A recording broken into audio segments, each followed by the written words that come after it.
اللہ محمد حبیب رضا طاری صاحب اپنی خوبصورت آواز میں حاضری لگوا رہے تھے۔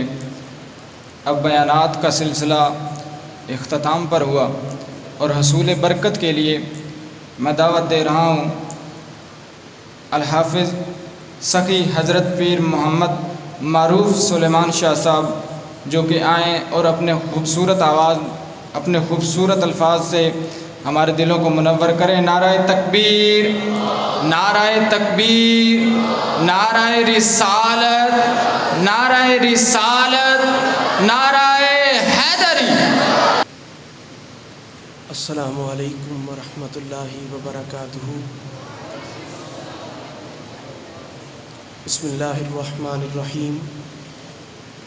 ربی زدنی علما، صدق اللہ العظیم و صدق رسولہ النبی الکریم۔ بآواز بلند درود پاک کا نذرانہ پیش کیجیے۔ الصلاۃ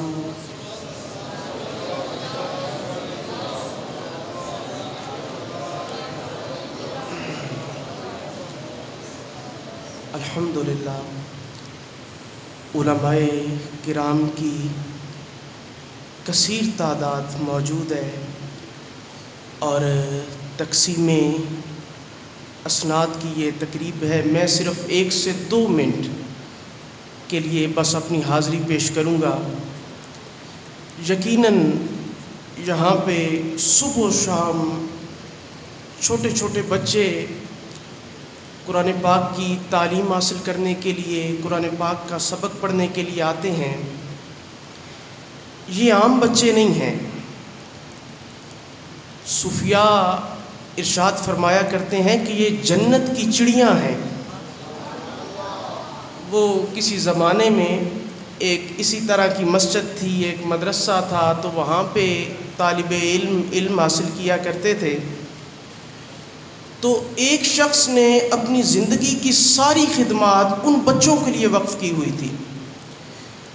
وہ فارغ البال تھا، کبھی ان بچوں کے لیے، بڑی توجہ رکھیے گا، گھی کا کنستر اٹھا کے لا رہا ہوتا، کبھی ان کے لیے آٹے کی بوری اپنی کمر پہ لاد کے لا رہا ہوتا، کبھی ان کے لیے سبزی لا کے کاٹ رہا ہوتا۔ تو بچے بچپنے میں نادان ہوتے ہیں، تو انہوں نے اپنے پیار سے، اپنے لاڈ سے اس شخص کا نام رکھ دیا حمار، گدھا۔ اب وہ شخص ان کی خدمت کرتا اور بچے اسے گدھا گدھا کہتے۔ ایک دن سے پتہ چل گیا کہ یار میں ان کی خدمت کروں اور یہ مجھے گدھا کہیں، ناراض ہو کے چلا گیا۔ سویا مقدر جاگے، منظر کیا دیکھتا ہے کہ حشر کا میدان لگا ہے اور ان بچوں کو جنت کا حکم دیا جا رہا ہے، لیکن وہ مچل مچل کے کہہ رہے ہیں کہ آسانی جانا جنی دیر تک ساڈا کھوتا نہیں جائے گا۔ تو وہ پھر اٹھ کر کے آ جاتا ہے اور کہتا ہے تم مجھے گدھا کہو، تم مجھے کھوتا کہو، تم مجھے حمار کہو، میں نوکری تمہاری ہی کروں گا۔ کیوں؟ تم اللہ اور اس کے رسول کے پیارے ہو۔ میں بات کو ختم کرنے والا ہوں۔ محمود غزنوی نے گزرتے، توجہ رکھیے گا، گزرتے گزرتے ایک چراغ ہی دیا تھا نا۔ گزرتے گزرتے ایک مسجد دیکھی، ایک مدرسہ دیکھا، تو مسجد کی لالٹین میں تیل نہیں تھا، تو سامنے ایک ہندو کی دکان تھی، تو بچے وہاں جا کے قرآن پاک کھولتے، پڑھتے، دہراتے، واپس آتے، پھر سبق بھول جاتا۔ تو اس نے پہلی مرتبہ یہ تڑپ دیکھی، تو سونے کا شمعدان جو خادم لیے سواری کے آگے آگے چل رہا تھا، ان بچوں کے سپرد کر دیا۔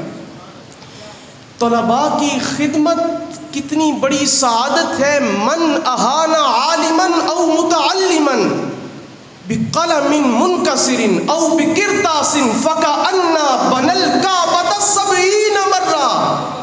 جس نے کسی طالب علم کی یا عالم دین کی مدد کی کاغذ کے ایک ٹکڑے سے یا ٹوٹے ہوئے قلم سے، وہ ایسے ہے جس طرح اللہ کے گھر کعبے کی 70 بار تعمیر کی۔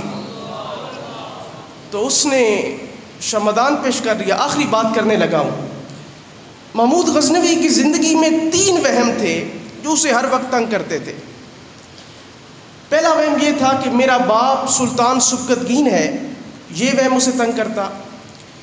دوسرا وہم یہ تھا کہ کیا قیامت قائم ہوگی؟ یہ سوال اس کے خانہ ذہن پہ ہر وقت دستک دیتا.